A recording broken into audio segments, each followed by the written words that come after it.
Hi, are you Carmen's dad? Yes. I'm Miss Matheny. It's nice to meet you. I'm Carmen's third grade teacher. I wanted to start by saying thank you for taking the time to come and meet with me, to have this conference with me, to talk about how she's doing in quarter one and quarter two so far this school year. I'd like to start off by saying that she is an absolute pleasure to have in class. She is one of my most respectful students. She is wonderful and she's always ready to learn. I would like to thank you for making sure that she gets to school on time and doesn't miss days, because that is crucial to her learning.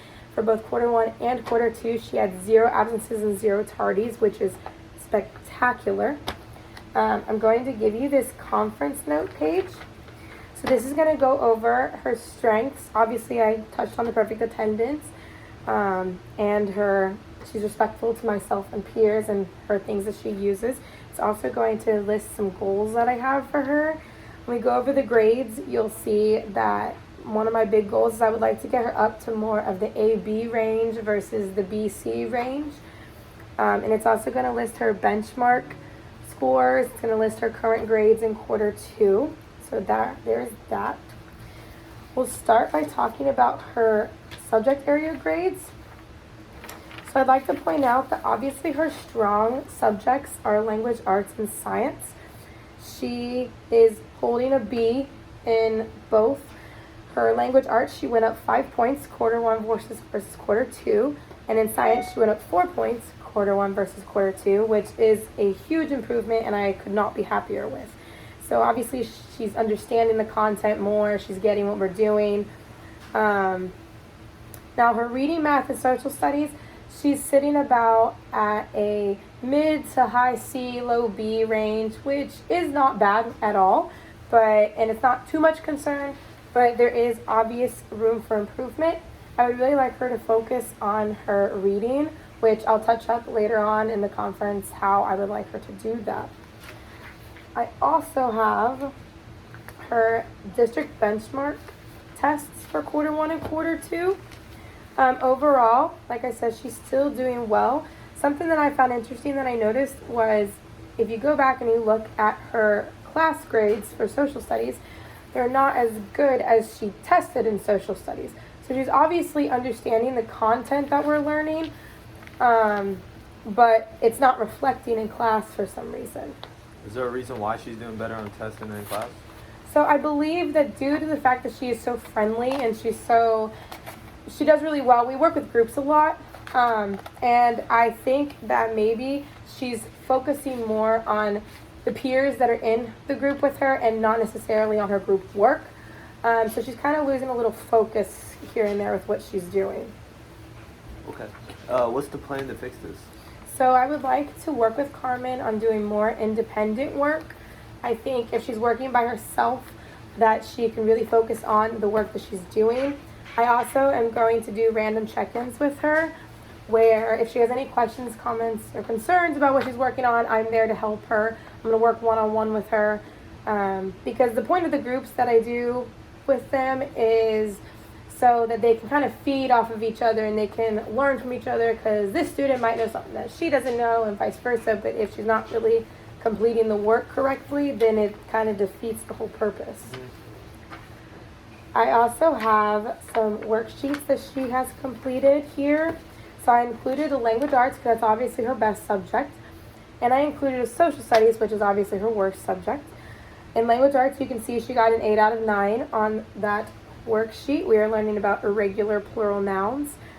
I really think her one thing that she missed, I don't think she missed it because she didn't know just by looking at her other work. I just think maybe she accidentally made a mistake. So that's not really concerning to me at all. Now, in social studies, we're learning about landmarks. She got an 11 out of 15 on that worksheet, which isn't bad by any means, and I'd like to emphasize that it's not bad. But if you look at what she got wrong, it looks like she kind of just simply flip-flopped the answers. So it's almost like she knows the content, but once again, because they did do this in a group, I'm wondering if maybe she lost focus, maybe she rushed a little, and she kind of just mixed up the answers. So that is why I would like her to focus on working more independently. Now, going back to her reading and how I would like her to improve on her reading scores, I'm going to show you this reading log. So I'm going to be sending Carmen home with a reading log every day. I would like her to do 15 to 30 minutes daily on this reading log. She can read with either you, she can read by herself, she can read with her siblings. I know she has siblings at home. And you as a parent are to fill it out. You're going to have her write down what book she read. Then you're going to sign it, the number of minutes that she read. You're going to put it in her reading folder that's going to be in her backpack. She's going to take that to and from school, and I'm going to look at it every day to also sign off myself to make sure that she is completing the tasks.